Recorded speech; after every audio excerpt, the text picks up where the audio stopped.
Hai teman-teman, kami adalah tim penjelajah Indonesia. Selama beberapa menit ke depan, kami akan menjelaskan beberapa tentang Indonesia. Sebelumnya, kami akan memperkenalkan diri satu persatu. Hai, saya Chelsea. Saya adalah anggota yang paling mungil. Saya akan senang hati membantu kalian semua. Halo, saya Darlin. Salam kenal semua. Saya adalah pemimpin di sini. Sampai bertemu di penjelasan nanti. Halo semuanya, saya adalah Princess. Kalian bisa mengenal saya dengan sebutan Incus. Saya cantik seperti princess pada umumnya. Jumpa lagi nanti. Oh halo, saya Darren, anggota laki-laki satu-satunya, dan tentu saja saya yang paling tampan di kelompok ini. Nah, karena kita sudah saling perkenalan, kita akan langsung saja ke topik utama. Tidak perlu panjang lebar, cus kita bahas. Indonesia terkenal akan keberagaman daerah. Saat ini, Indonesia memiliki 34 provinsi dari 5 pulau besar, yaitu Sumatera, Kalimantan, Sulawesi, Papua, dan Jawa. Dengan keberagamannya, Indonesia memiliki total ada ribuan suku dengan berbagai bahasa daerah. Dalam kesehariannya, bangsa Indonesia diajarkan untuk hidup bertoleransi dan saling menghargai. Cara hidup ini diawali dari menerapkan nilai-nilai dasar negara Indonesia, yaitu Pancasila.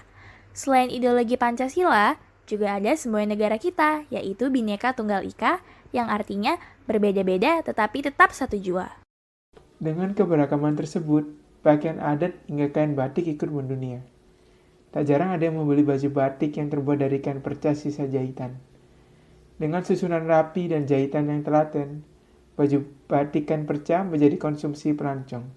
Kalau orang asing saja mengemari, kita juga harus mengemari dan melestarikannya. Sikap lebih menyukai produk impor dibandingkan produk lokal adalah salah satu bukti menurunnya rasa cinta tanah air kepada bangsa Indonesia. Karena semakin banyak kebutuhan yang diimpor dari luar negeri akan menghambat barang di negara sendiri. Kurang diminati, bahkan produk lokal kalah saing dengan produk luar negeri. Alangkah baiknya jika masyarakat mengurangi konsumsi produk impor agar produk lokal dapat lebih berkembang dengan baik. Selain itu, salah satu wujud cinta tanah air adalah dengan menggunakan produk lokal daripada produk impor. Indonesia juga terkenal akan sumber daya alam yang melimpah. Salah satunya adalah rempah-rempah. Oleh karena itu, Indonesia diburu hingga banyak pertumpahan darah. Dulu, Indonesia dijajah oleh bangsa Barat dan bangsa Jepang dengan total ratusan tahun lamanya. Awalnya, bangsa Indonesia masih bersifat kedaerahan. Banyak terjadi perang persaudaraan. Akan tetapi, kemudian bangsa Indonesia dari Sabang sampai Merauke bersatu melawan penjajah. Sifat ini disebut sifat nasionalisme, di mana bangsa Indonesia yang terdiri dari ribuan ras bersatu untuk tujuan bersama, yaitu merdeka. Nggak mau kalah nih, dalam tingkat global sendiri, ekonomi Indonesia juga patut diperhitungkan loh.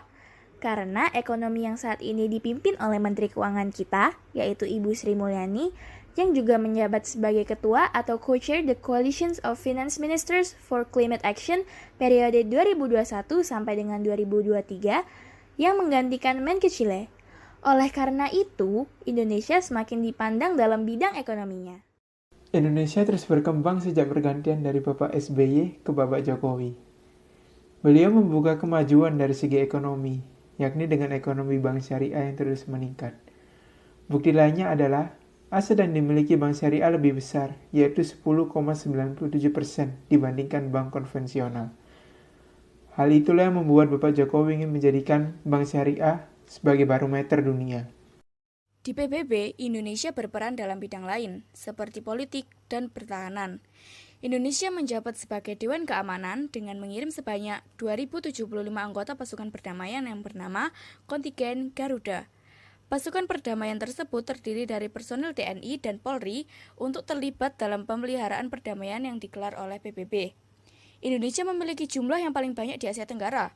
Dalam kata lain, Indonesia menjadi perwakilannya. Dari penjelasan sebelumnya, SDM di Indonesia terbukti tergolong SDM sebagai yang cukup berkualitas. Kualitas sumber daya manusia semakin baik. Indonesia berada di urutan ke-65 dari 130 negara. naik 7 peringkat jika dibandingkan dengan tahun lalu. Nah, tadi kita sudah mendengarkan pesona di balik nama Indonesia. Terima kasih sudah mendengarkan. Saya Chelsea. Saya Darlene. Saya Darren. Saya Princess, kami mengucapkan banyak-banyak terima kasih. Jangan lupa like, komen, dan share ke seluruh teman kalian ya. Dadah teman-teman.